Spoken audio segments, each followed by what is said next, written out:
We're live. What's going on, guys? It's Dane. Money Talk with Dane. Happy that you're here. This is the show where we talk about all things relating to money. So if that's a topic that interests you, make sure that you like this video, subscribe to the channel.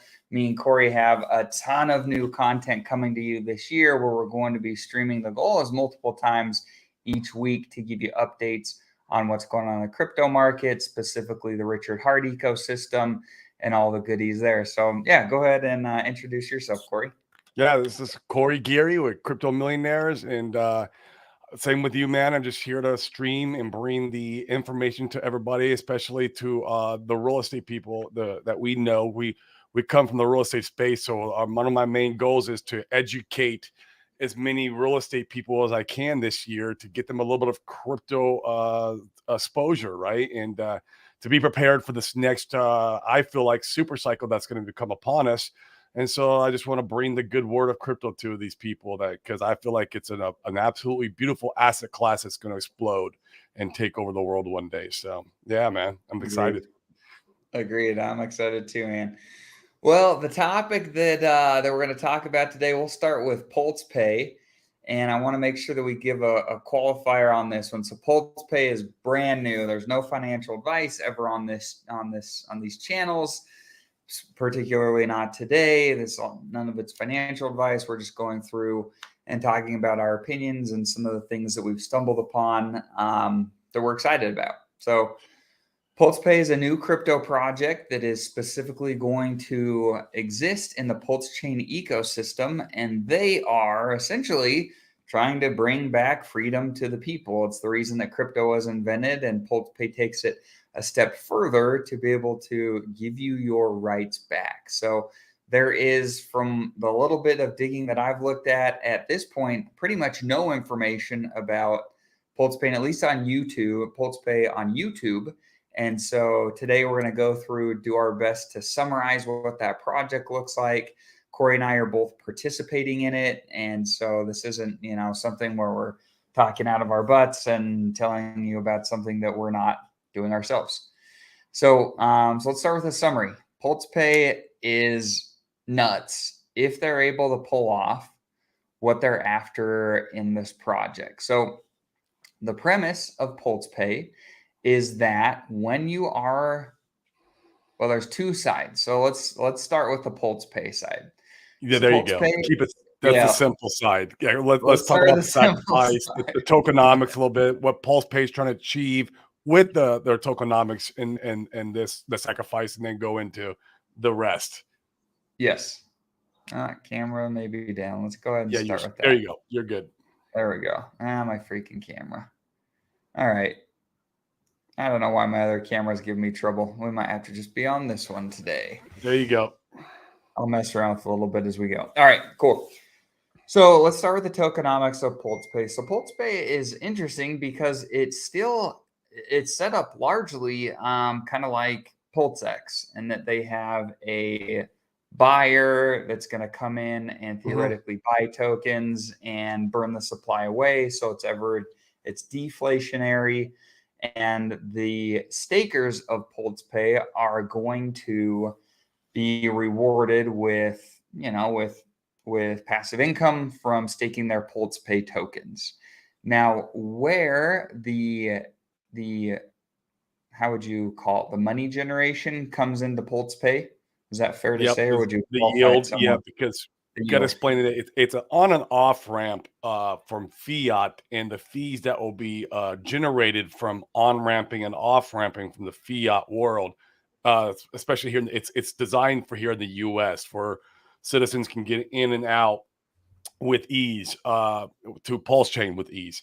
And so those fees will be what's paid to the staker class. That's where the yield or the money is coming from. And this is one thing I want to touch on, guys. When we're talking about yield, you always want to be asking the question, where does the yield come from?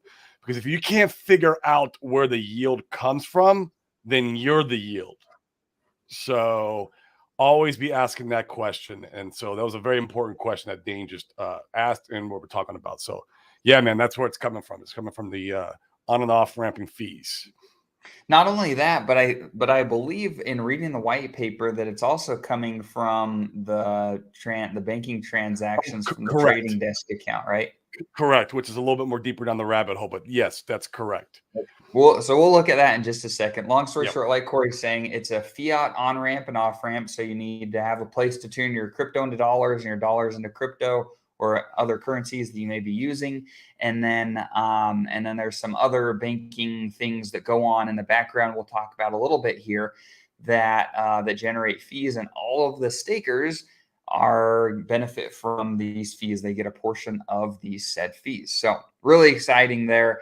Not only that, but the team that is doing the paperwork portion on the back end, which we'll discuss here in a moment, they are going to be buying the PulsePay tokens up off the market and then burning a portion of those tokens. Now, it's not particularly clear exactly when and how, but they say throughout the year they're going to be buying and burning the tokens, which is exciting. Anytime there's a buy and burn, something similar to PulseX, I'm interested and I want to do some digging into it. So I like the tokenomics of PulsePay.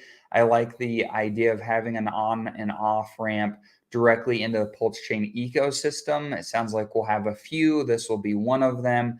And that's a really big deal. It'll give people more access to Pulse Chain, PulseX, Hex, those types of assets Yeah. that, Hex Let's largely has been gatekept at this point. let's talk about why that's so important is because, we need to have optionalities on onboarding the crypto, because if you look at how most people get into crypto, they use centralized exchanges.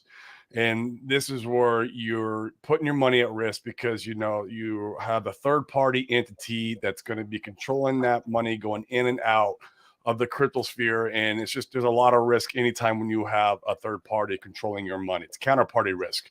And Right. so when there's other ways to get into crypto, like me and Dane are very big advocates of Trust Token, which is a very similar, I think, going to be a very similar type project of what PulsePay is, but Trust Tokens on Ethereum, and it works really well. And it looks like a escrow account that you're wiring your money into, and then there's no exchange part of it. In fact, the money goes into an escrow account where the money's held for you with your account identifier number, and that's what's so beautiful about the this type of projects, because we're trying to eliminate these centralized exchanges. Because I mean, look at FTX. Look at what happened there with Sam Bankman-Fried and all the money that was basically lost.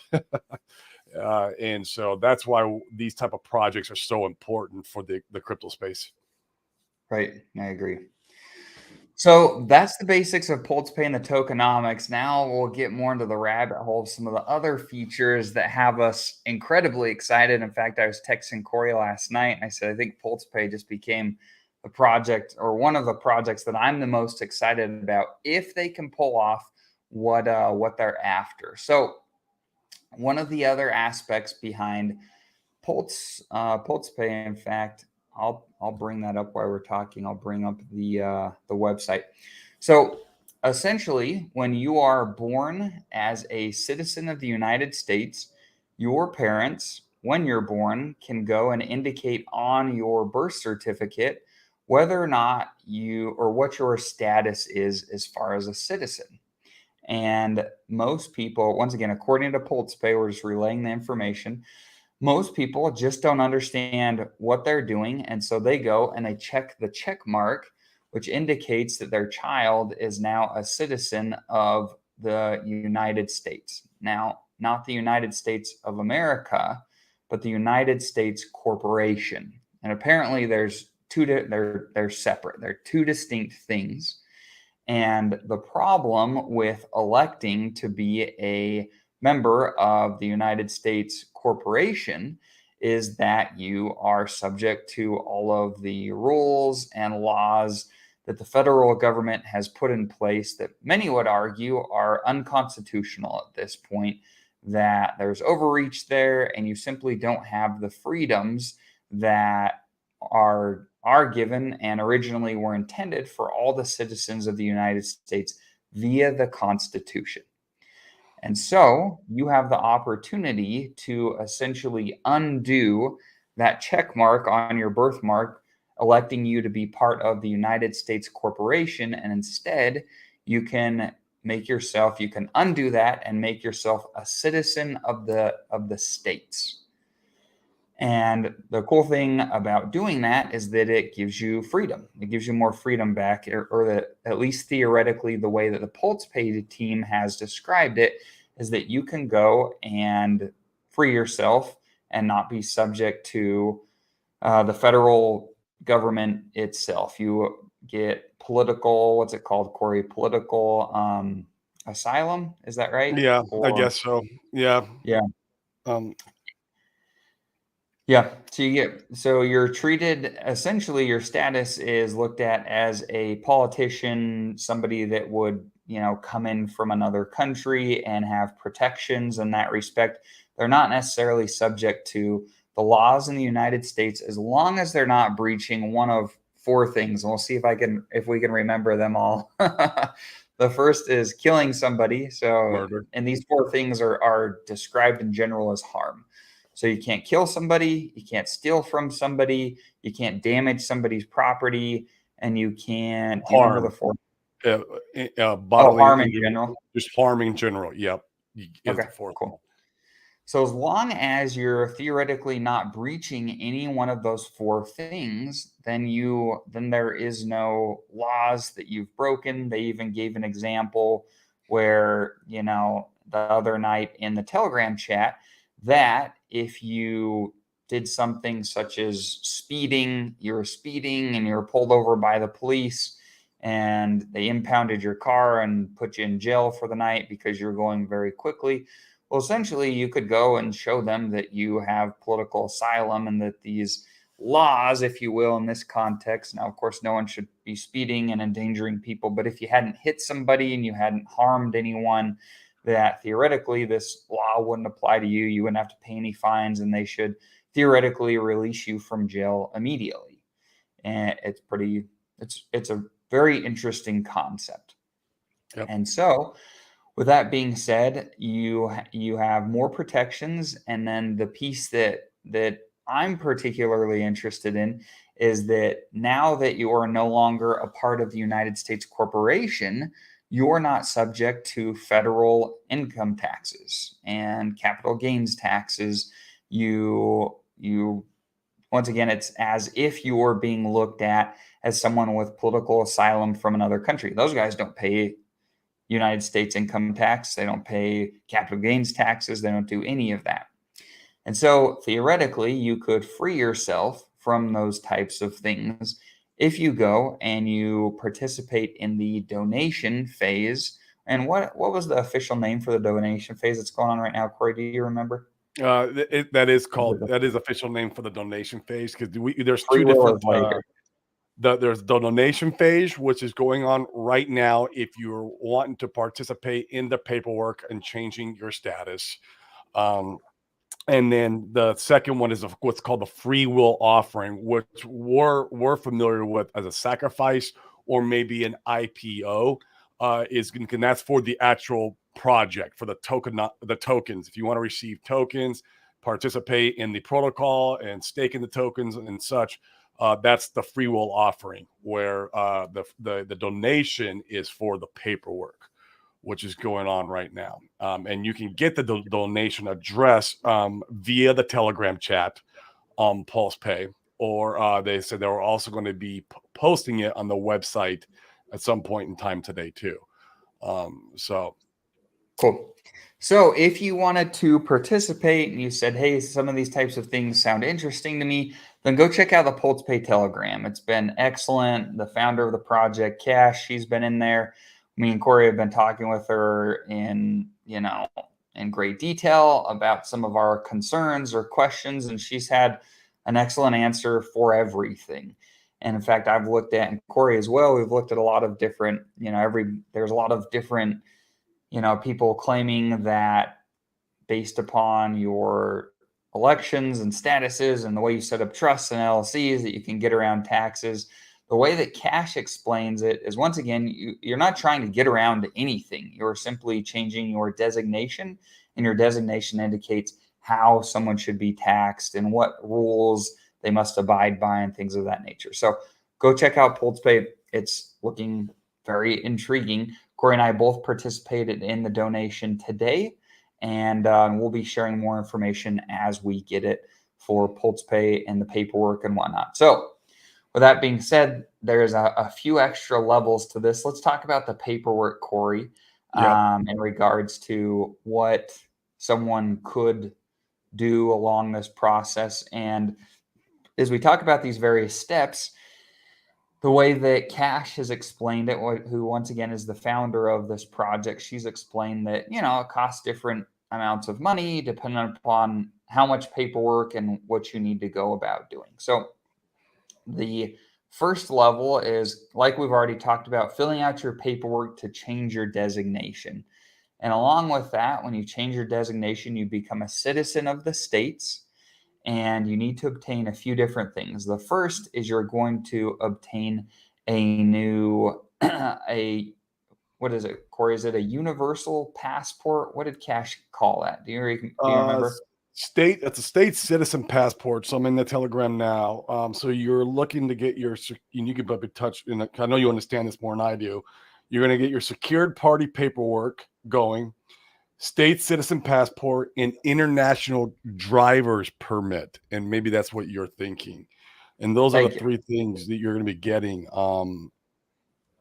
Yeah, interesting. And then in tier 3, which you have different tiers, and a couple of those are tier 1, and then a couple more is tier 2. So tier 1 and tier 2 include that: secure party paperwork, state citizen passports, and international driver's permit.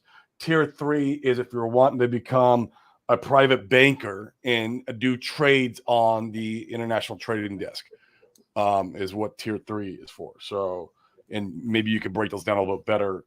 I know you have a better understanding than I do. Yeah. So let's talk about those. So Corey's talking about different tiers, and this is based on your donation amount. Now, the donations go for, I think it's 30 days. Is that right, Corey? I think so. Yeah, I think I think they were bouncing the idea of talking about running the donation all the way through the free will offering too, because the free will offering, we didn't talk about that. That's going to happen on January 30th. Is going to be with a free will offering. That's a sacrifice, guys. If you're familiar with sacrifices and IPOs and stuff like that for the project, right now is the donation, which is for the paperwork. And they were talking about whether they're going to run it to the end of the month or run it even through what the free will offering. And the free will offering will run for 4 weeks also. Okay. You get 10,000 points to 10,000 to 1 on the points. So 10,000 tokens to 1 on the first week, and then it goes down 2,500 every following week. So 7,500 in the second week, 5,000 on the third week, and so forth. So yeah, we're at least a month they'll be running the donation. Okay, cool. And there's different tiers based on the amount of donation that you give. And so with that being said, you have, as the tiers go up, you have there's more goods and services that you're rendered. So in tier 1, in fact, we just read through these. Do you have it pulled up, the light paper? I do. Hold on. Yeah, no, I don't have the light paper. I'm in the Telegram. Let me pull it up. All right. Because the tiers are important to talk about. So let's go through those really quick. All right. I'll pull this up, and then we'll talk about the international trading desk as well, which is pretty fascinating. Okay, I've got it pulled up. Okay, so tier 1 is the lowest tier, and this is people that donate smaller amounts. Now, they don't have it. It's not been clear about, how much money you need to get into each tier.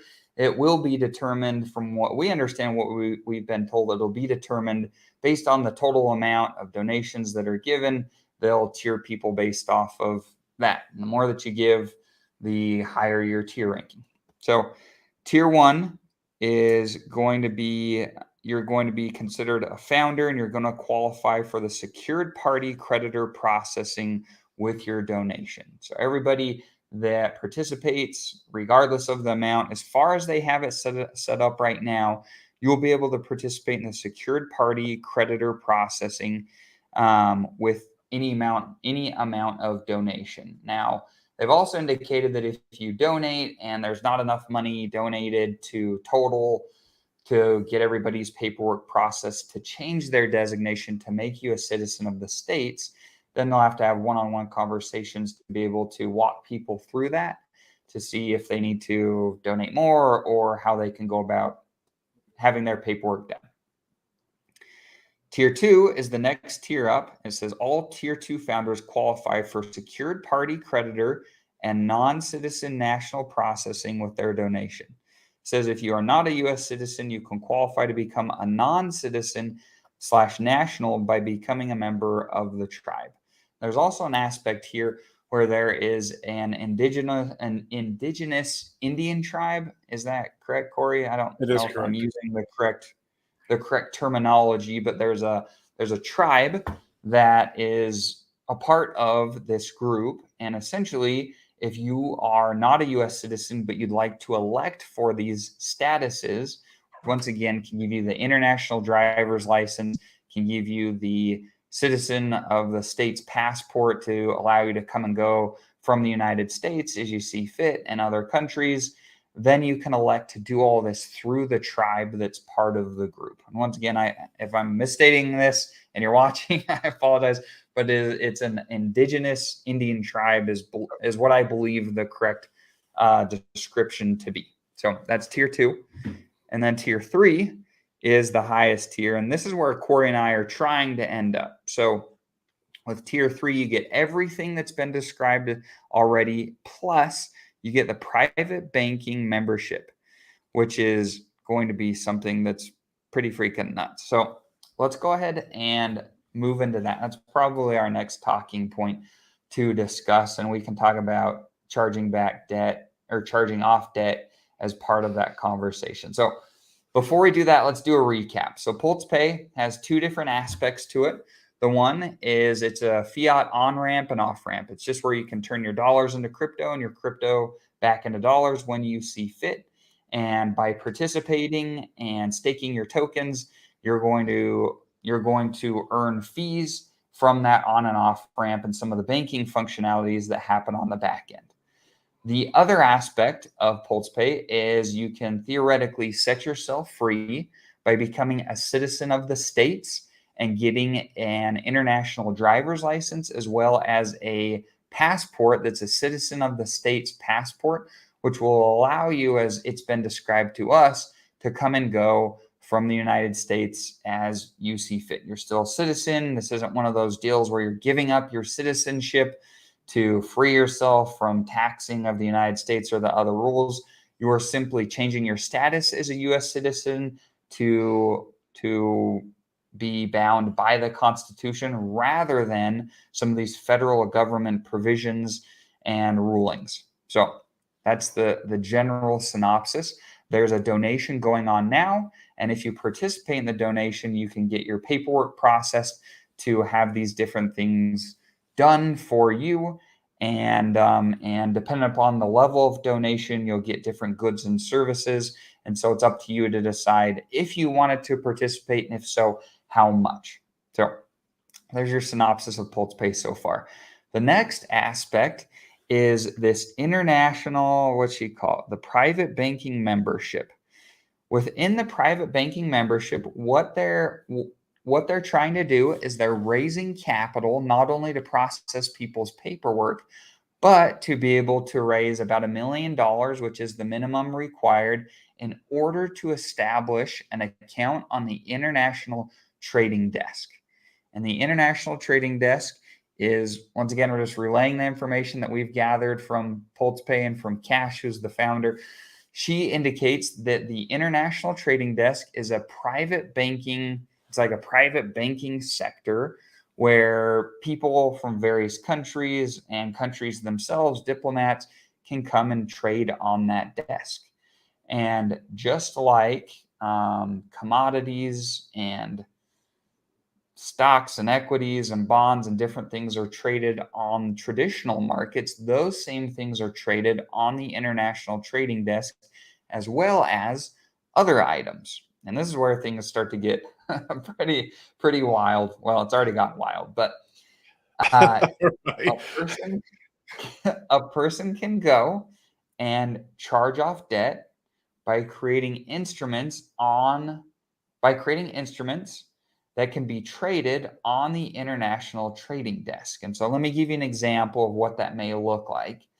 And you would still need, sufficient credit and income and whatnot to qualify for these different things. You couldn't tomorrow go out and get $1 million house if you couldn't qualify for it, beforehand. But let's say that on the basis that, your credit's good and you make enough income to go and qualify for, let's just use a small amount, a $200,000 property today, right? So you purchase said property for $200,000 through traditional channels. You can then go and create an instrument to pay for this property. That instrument is, once again, it's almost like we're almost like tokenizing it. I'm probably saying that wrong, but that's how I'm thinking of it in my head, is we're tokenizing this debt. And just like for instance, a mortgage is traded on, in traditional methods, a bunch of mortgages will be packaged together and they can be bought and sold and traded between different banking institutions and whatnot. You can do the same thing here, except you're the one that's doing it and you're the one that's benefiting rather than the bankers. And so you could take this mortgage, you could turn it into an instrument. It could then be traded on the international trading desk.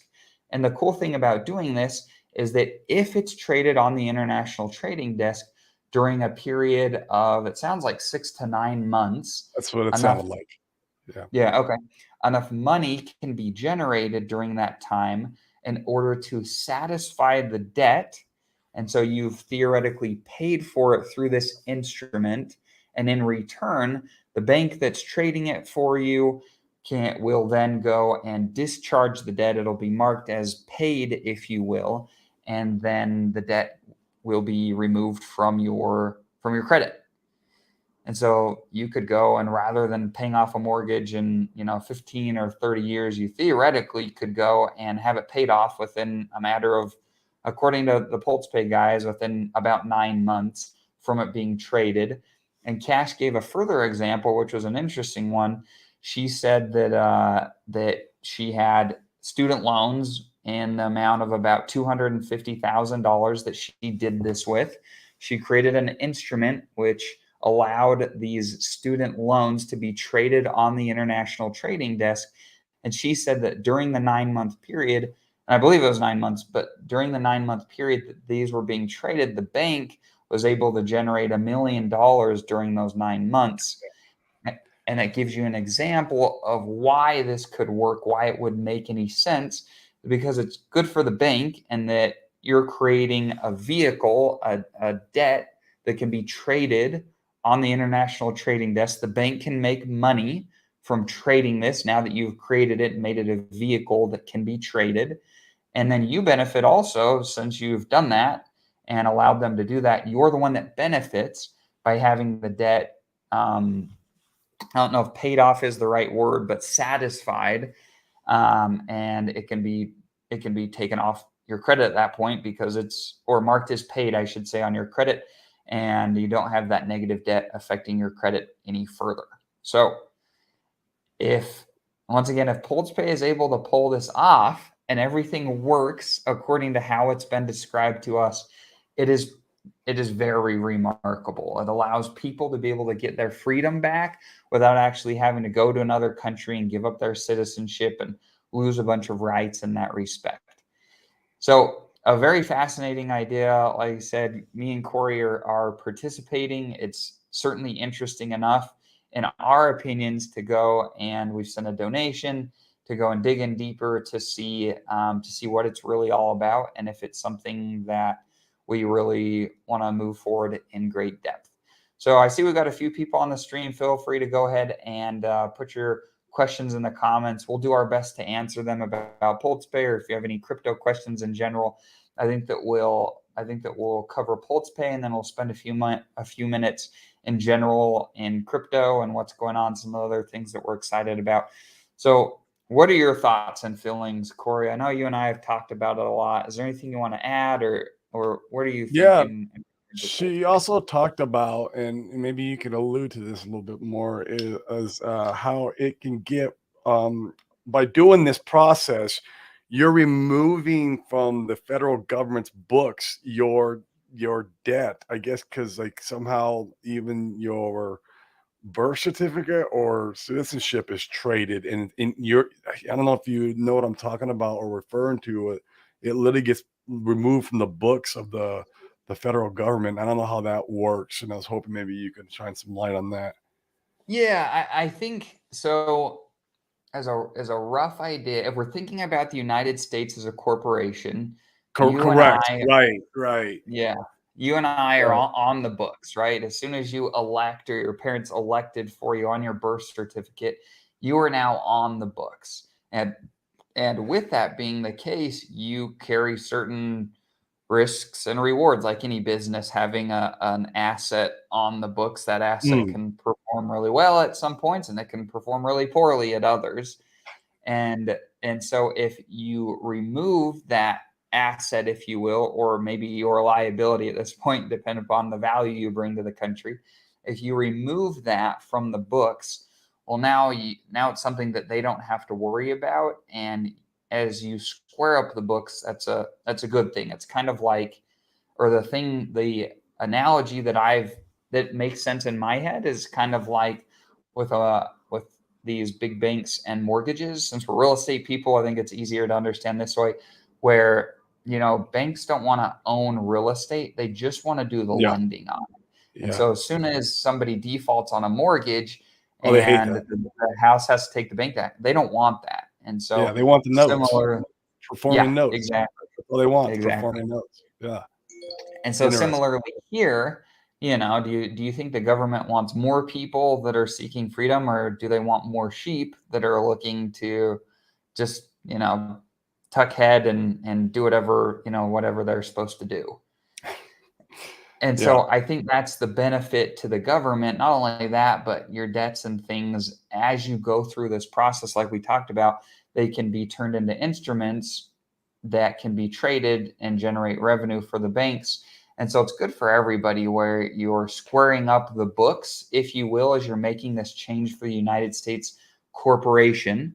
You're squaring up the books and then removing yourself. And so they like that. And then the banks like that you're creating instruments that could be traded on the international trading desk and generate fees and revenue from doing so. So Okay.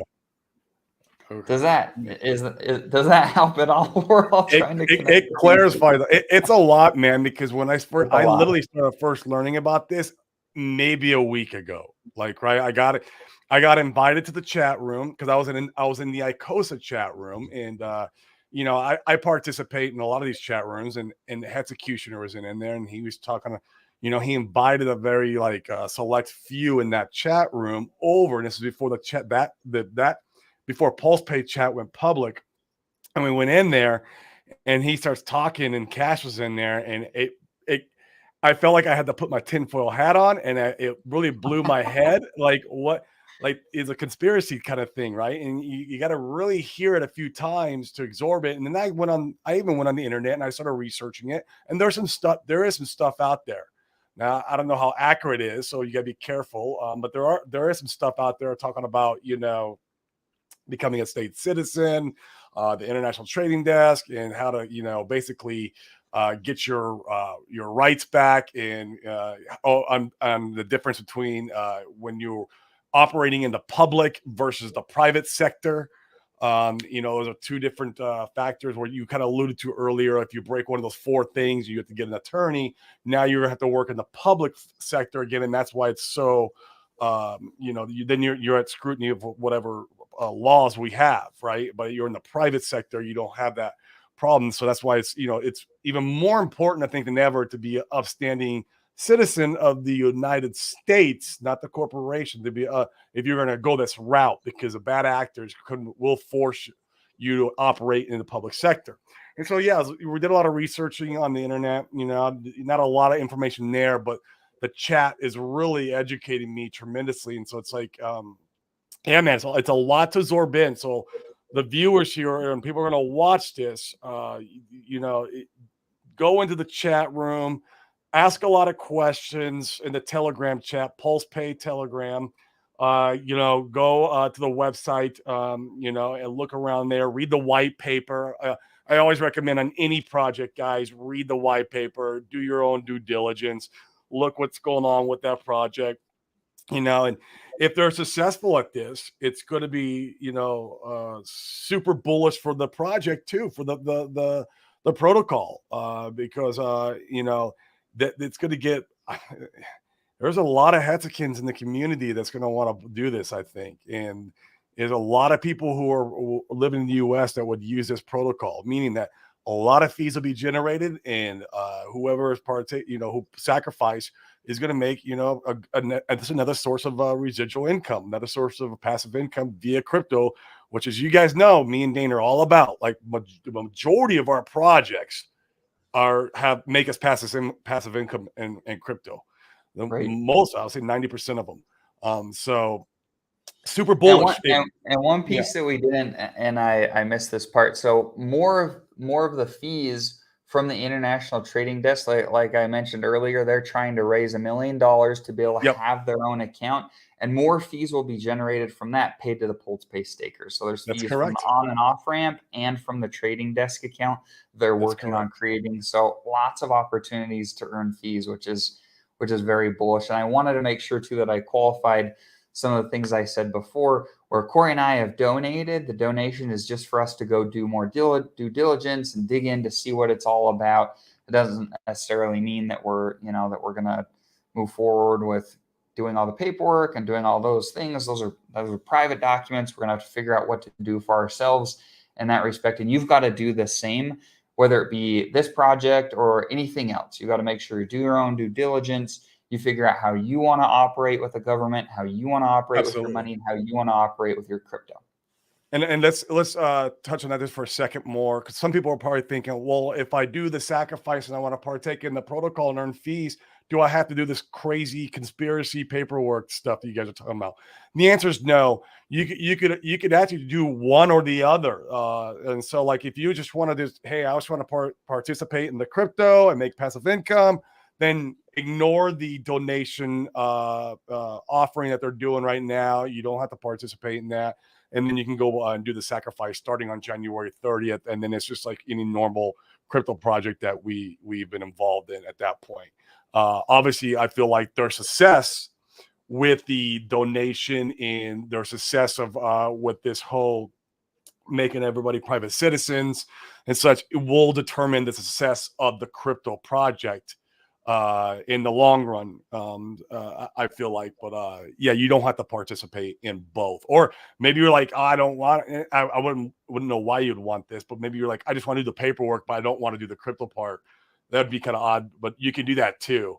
Because remember, guys, we're in crypto to get our freedom back, to get our sovereignty, become our own bank, to get rid of middlemen, third party, the counterparty risk is what we want to eliminate. And crypto is a form of free speech, the blockchain, to interact who we want to freely without, scrutiny. And this is what crypto is about, is get our freedom back. So the ideology that there's somebody out there is going to absolutely, put our rights back with crypto. What are having optionalities, right? Of do we want to be under the rule of the United States corporation, or do we want to be a citizen of the United States of America? Is amazing, because this is why we got into crypto in the first place, is this ideology. And so, like, the fact that this project is coupling that together is why I'm still in love with the project, and why I'll be participating in both. one step at a time. Obviously, like you said, if we do the donation and if we get halfway through that and with something that we don't like, maybe we don't move all the way through. So, guys, do your own due diligence. But we are excited for it. We wanted to bring this information to you because if it all goes to plan, it'd be very exciting to have some of you guys join this journey with us. It's lonely at the top, and we want you guys to to join us with this journey. And I hope they pulled off, man. I really do, because it would be amazing, not only for me, but then our kids to have this. Oh, it's nuts. Yeah. Just nuts. So it'll be fun. Yeah. So cool. So like Corey said, if any of these things interest you guys, come and check out the PulsePay Telegram group. Me and Corey are in there all the time. Yep. PulsePay Telegram. Make sure there's a lot of scams and things in Telegram. So be very careful there. If anybody DMs you, it's probably a scam. You probably don't need to respond. And make sure you're in the correct chat, the PulsePay chat. So PulsePay parentheses official. I'll kind of just, I don't know if you can see it. There we go. That's what it looks like. Right now, that's currently 187 members. So just make sure you're in the right spots. T.me/PulsePay official. So yeah, make sure you're in the right spot. Like you said, any DM I've ever received on Telegram ever, when they DM me first, it's always been a scam. So always. Yeah, I'm glad you touched on that. But yeah, make sure you're in the right room.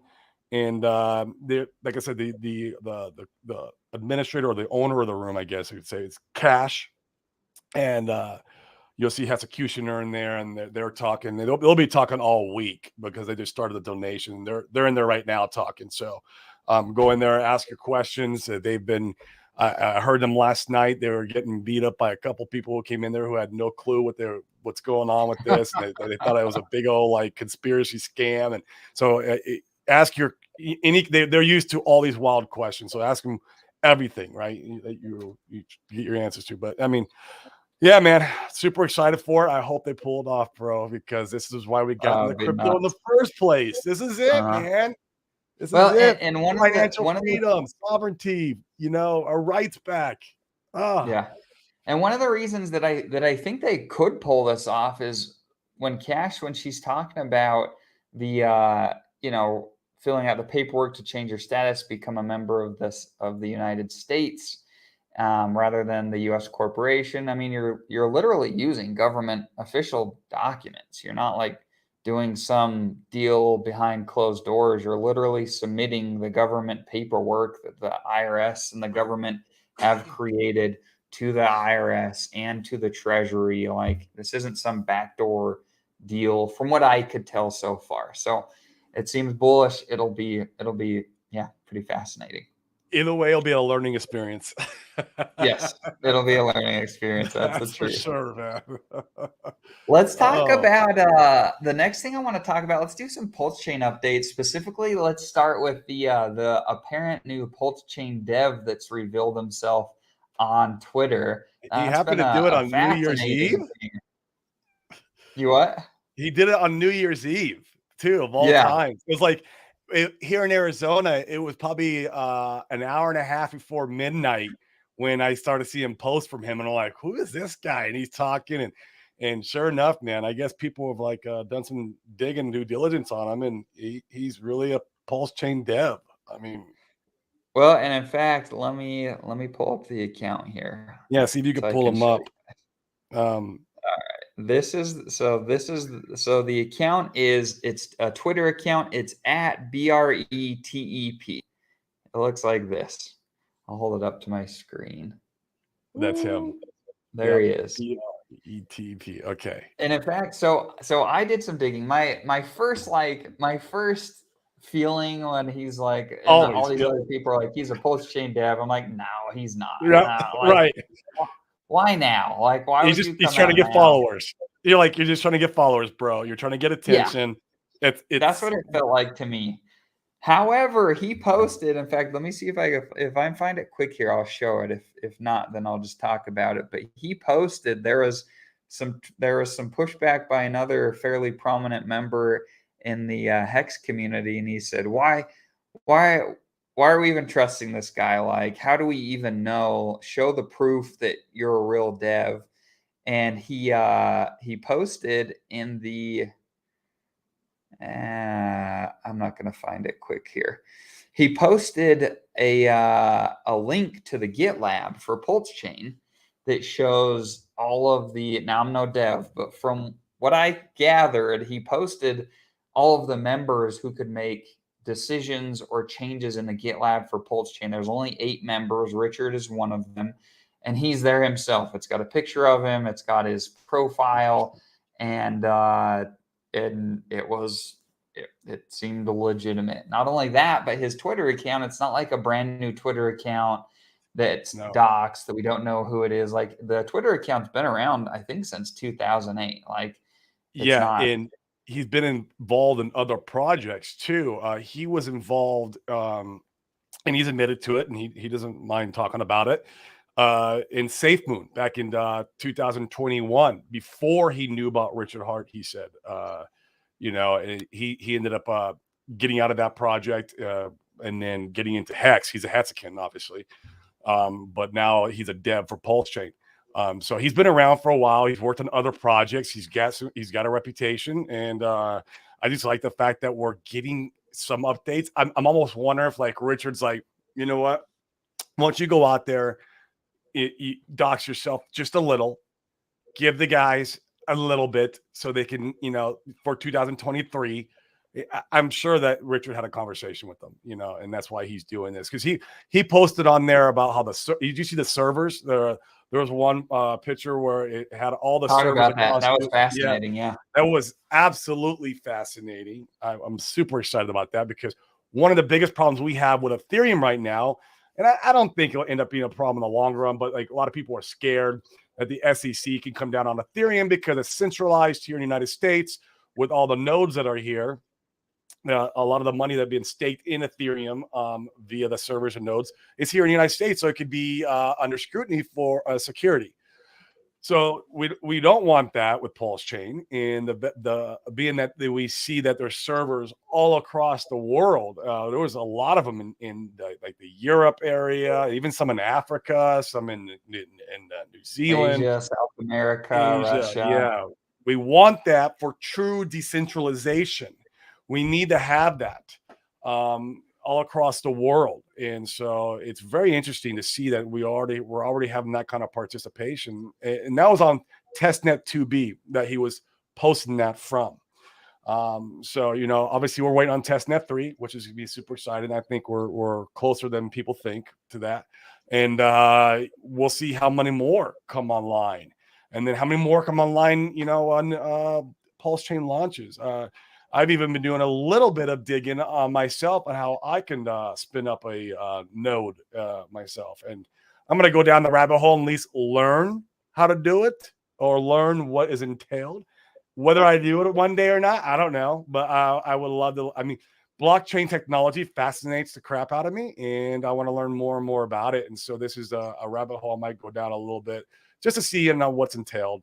But how cool would it be to have your own PulseChain node? It'd be cool. Yeah. And for those of you that are less familiar, a node is simple. Well, I'm not a dev, so simply put, a node is we need the nodes in order to support and run the PulseChain blockchain, to support the ecosystem. And if you have only a few nodes in one location, I mean, literally, the power goes out, there's bad weather, the government decides that they want to come in and do something, then all those nodes can be shut off and the blockchain can go down. And so it's very important to have nodes all over the place. We need it decentralized, and I say we, like I'm a node operator. The node operators can decentralize PulseChain by having nodes all over the place in various countries and whatnot. So if some nodes go down, there's still plenty others that support the blockchain, so it can continue to run. And specifically in the tweet that Corey was referencing, the PulseChain dev indicated that I think it was like 700 nodes. Is that right? For the testnet that are being ran. I think it was roughly 700. He said they operate 3% of the total amount of nodes. And so that is incredibly bullish that we already are achieving decentralization and having node operators all over the world, most of which are not the developers, are not the core team. And so, man, like there's just more and more good things coming out to show us that Pulse Chain, I really think, is going to be revolutionary. I think it's going to lead the next bull run. I don't even I think do it's going to be too. close. I am so happy, and I know we could talk about this for a second because so many people are angry about this, but I am so happy that Pulse Chain did not launch in 2022. I Oh, really thank feel like God. if we would have launched when he wanted to initially, or when he was talking about, which was mid-May of last year, I feel like we'd be 80% down right now. From Oh, launch. crypto got destroyed. They're destroyed. Come June and Liquidity is July. leaving. Yeah, liquidity is leaving. People's lives are hurting right now. Money's leaving the market because the Fed's tightening up the interest rates and pulling money back out of the market. Well, of course, Pulse Chain would have got hurt too, just like in everything else. I mean, people would have sold to do whatever. They're getting laid off from their jobs. They have other assets that are hurting and bleeding, and they have to pay those down. I mean, there's so many different scenarios why Pulse Chain would have not. It'd be successful. I would think it would still be going, but it would be a brutal introduction, into the marketplace for Pulse Chain. So I'm super happy, even though everybody on Twitter disagrees with this, but I am super happy that it is not launched yet. And also, it has given us opportunity, me, Dane, everyone else, to go out there, find people to bring on this mission with us, and also to build up our bags to generate more money in the real world, so we can come in and DCA into these projects in Pulse Chain that we really like PulsePay. And then build up money to DCA to actually buy Pulse Chain when it comes live, right? To build. Me and Dane did miss a sacrifice for Pulse Chain, which most people have, and people that would bring along was not able to sacrifice. So we're able to build up some economic energy to put into Pulse Chain when it launches. Giving us more time while we're in this bloody bear market. It's been an all around blessing. The delay of Pulse Chain, the ideology that he's forking 2.0 now instead of Ethereum 2.0 instead of Binance Smart Chain. And maybe you could talk about that, because I think that is super, super bullish, because now every upgrade the Ethereum network is going to do, Pulse Chain gets the capability of doing that upgrade. Binance Smart Chain's a very, it had a lot of bugs in it. The old, what is it called? Binance Scam Chain. Binance Scam Chain. BSC stands for. It's it's buggy. It's got a lot of issues, and now we know Ethereum's very successful. It's been battle tested. It's what people like, and they have all these upgrades in the roadmap, amazing upgrades. I think Ethereum's not going anywhere. I think it's going to be a great chain in the future too. But I love the idea that Pulse Chain gets all those upgrades. So I'm happy he forked Ethereum 2.0 versus BSC. I'm happy he waited versus launching in 2022. And it's just, we have so many things, man. 2023 is going to be amazing. Even if we stay in this bear market all the way through, which I think we will, it's got so much opportunity written all over it. Absolutely. So. No, I couldn't agree more. And the timing, I mean, Richard is the master of timing the market. And you can't tell me at this point that that's not a piece that's not factoring into the equation. That would be foolish not to. And all these idiots on Twitter saying like, it'll launch when it's ready. Well, I can tell you this. I think it'll magically become ready when the timing's right. And you could theoretically optimize the chain until you were dead. Forever. Like forever. Yeah. There will always be optimizations. Absolutely. But I think that it'll magically be good enough when the timing's right, which is fine with me. I'd prefer that. The timing is incredibly 100%. important. And like you said, thank goodness that he didn't launch in May, because I think that would have been very bad for price performance. So we're just patiently waiting. And like Corey said, we're focusing on revenue generating activities to be able to stack our bags, to be able to have more funds that we can DCA into projects like this that we're really excited about. So, Absolutely. so we couldn't be more excited. With that being said, Corey and I have a really cool group. It's called the DeFi Crypto Alliance, where we help people every single day figure out their strategy, how to do crypto safely, how to network with the different members in our community. The community is blowing up. We've got over 50 members in there already, and anywhere from, really big hitters to, people that are less so, that are just getting their footing. So if you Yep. need help, if you think that a group like this could be beneficial to you, then send us a DM, me or Corey. We're more than happy to talk with you to see if it's a good fit. It's not for everybody, no pressure if it's not for you. But gosh, we've already seen some incredible opportunities and things that have happened from the group. I promise there will be no better networking opportunity that you'll have over the next few years than being part of our group. I couldn't feel more sure about that. The timing couldn't be better. So don't sleep on crypto. If you don't know what to do, you're scared about getting involved, you just want to have some people like us to be able to bounce ideas around, and go ahead and send us a DM or come on this video, and we're more than happy to chat with you. Absolutely. We are in the right place at the right time. Bingo. I agree.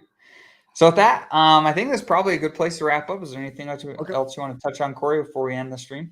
No, man, we'll go ahead and end it. We got a lot of projects I've been researching, but we got all week to talk about them and kind of dive deep into them. But a lot of stuff has been happening. It's been fun. So, Absolutely. And we're going into the depth of these projects primarily in the private groups. We've got the yep, private chat. absolutely. We have a bi-weekly call that'll be tomorrow that will go into depth with the individual members and help them out with any issues they're running into. So once again, if there's things like that that you think would be beneficial for you, then just comment on this video or send us a DM. We'd love to chat and help you out with that. So with that, have an excellent week, and we'll see you guys later. See you guys.